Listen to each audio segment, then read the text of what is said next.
महालक्ष्मी नमोस्तुते मधुर सुभाषिणी नमोस्तुते माधवी सुंदरी सोम सहोदरी आदिलक्ष्मी नमोस्तुते। बाक्सानि सालबारि बाजाराव सानद'नि मेहेरगोनां हाबाफारिजों 90थि श्री श्री बिमा माइनाव फुजा खुंफुंनायनि लाहार फाहार।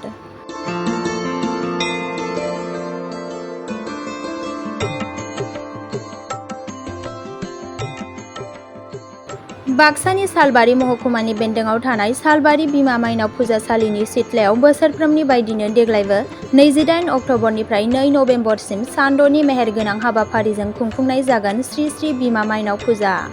महालक्ष्मी नमोस्तुते मधुर सुभाषिणी नमोस्तुते माधवी सुंदरी सोम सहोदरी आदिलक्ष्मी नमोस्तुते। थांनाय बोसोरफोरनि बायदिनो देग्लायबो 90थि श्री श्री बिमा माइनाव फुजाखौ गुबुन गुबुन मेहेरगोनां हाबाफारिजों खुंफुंनाय जागोन। महालक्ष्मी नमोस्तुते मधुर सुभाषिणी नमोस्तुते माधवी सुंदरी सोम सहोदरी आदिलक्ष्मी नमोस्तुते। गुबुन गुबुन हाबाफारिफोरनि जोबथारनायनि मोनायाव हारिमु मोनाबिलिनि हाबाफारि लानाय जादों। बे हाबाफारियाव गोसोखां हारिमु दिन्थिफुंनाय संक्रफानि बर' आरो बुयाफारा रेन्जनि मावख'नि आइ.सि. कामिसर बर'आ बेखेवगिरि। गासै रायजो राजाफोरनि हेफाजाब मोनगोन आरो बाहागो लागोन होननानै आसा खालामदों खुंफुं आफादनि आफादगिरि आरो नेहाथारिफोरा।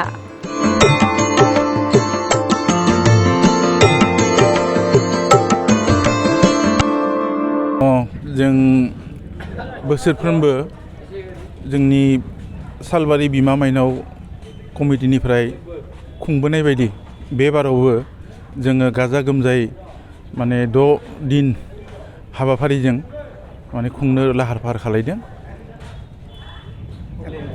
थांनाय बोसोरावबो बेबायदिनो सानबानि हाबाफारि लानानै जोबोद गाजा गोमजायै खुंबोदोंमोन।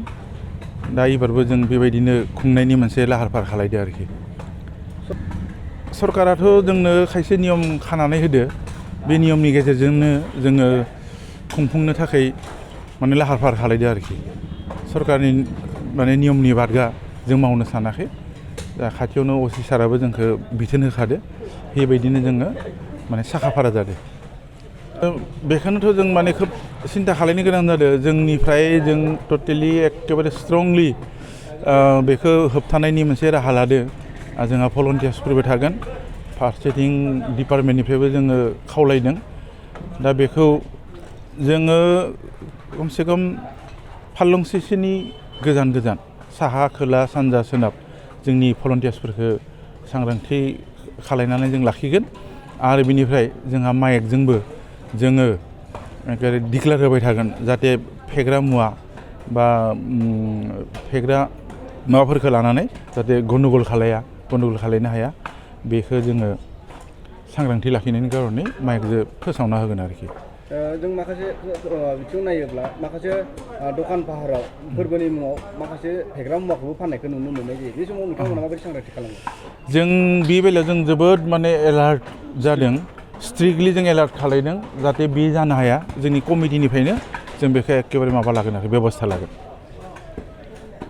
दिनै जोंनि 90थि जितु बिमा माइनाव फुजा, बे बिमा माइनाव फुजाखौ जों सिबिनायजों लोगोसे जाहाथे एरियायाव खौसेथि गोजोन जों लाबोनो हायो रायजोनि गेजेराव, जों बेखौनो हास्थायदों। जोंथ' दा 6 दिनिया फुजा फोरबोखौ जोङो खुंफुंनो थाखाय जिखिनि जोङो साखाफारा जानांगौ, बेखिनि साखाफाराया जोंहा एलार्ट जाखाना दङ। आरो जोङो प्रखाखननि बिथिंनिफ्रायबो जोङो गोबां हेल्प मोनगोनखौ बिथांमोना जोंनो होदों। बे हिसाबै जोङो दा बे 6 दिनिया जोंनि श्री श्री बिमा माइनाव फुजा खुंफुंनायाव जोङो साखाफारा जाखानानै दं होननानै जोङो नोंथांमोननो बे चेनेलनि दारै जों फोसावनाय जादों आरोखि। बेथ' जोंनि बोसोरफ्रोमबो नियमखा जोंहा, जे जोंनि फुजानि बे बाउन्डारियाव जेसेबां दखानिफोर दं, बे फुजानि सिगां बे निजा निजा दखानखौ सेफायना लांनांगौ। आरो फुजा बायनायनि उनावहाय आरो गोदानै जों बिथांमोननो बे सुबिदाखौ, दखान होनो सुबिदाखौ होफिननाय जायो आरोखि।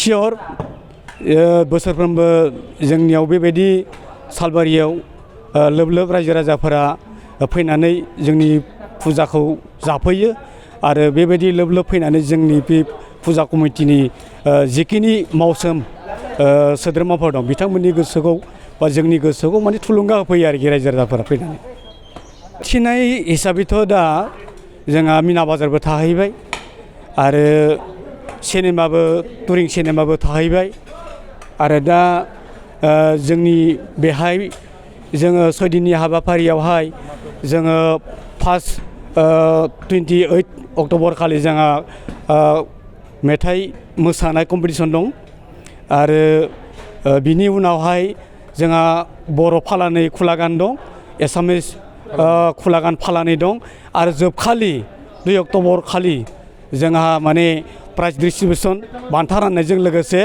बिथांमोनखौनो बान्था मोनगिरि बिथांमोनखौनो जोङो मोसानो खाबु होबावगोन आरो बेहाय जोंहा हांख्रायनानै लिंहरजानाय माने आर्टिस्टफोर दं आरोखि गोबां बेहाय जोङो फुजा बेखेवनो थाखाय जोङो हांख्रायनानै जोङो लाबोदों जों लकेल MLA बिथां जोंहा भबानिपुर समस्तिनि MLA बिथाङा फैगोन आरो लोगोसे जोङो बे संगित बे कम्पिटिसन बादायलायनायाव जोंहा कामेस्वर बर' रेन्जार बिथांखौबो जों हांख्रायनानै लाबोदों आरो बेहाय जोंहा रेडिअ' आर्टिस्ट किसुमान लकेलनिबो थागोन आरो बेबायदिनो जोङो बे गुबुन गुबुन हाबाफारियावहाय बेखेवनाय हाबाफारियावहाय जोंहा सिभिल SDOबो थागोन आरो SDPO थागोन बिथांमोना आरो जोंहा मेडिकेल हिसाबै जोंहा जोंनि महकुमानि सावस्रि बिफाननि अफिसार बिथां मानब चौधुरि बिथाङाबो थागोन आरोखि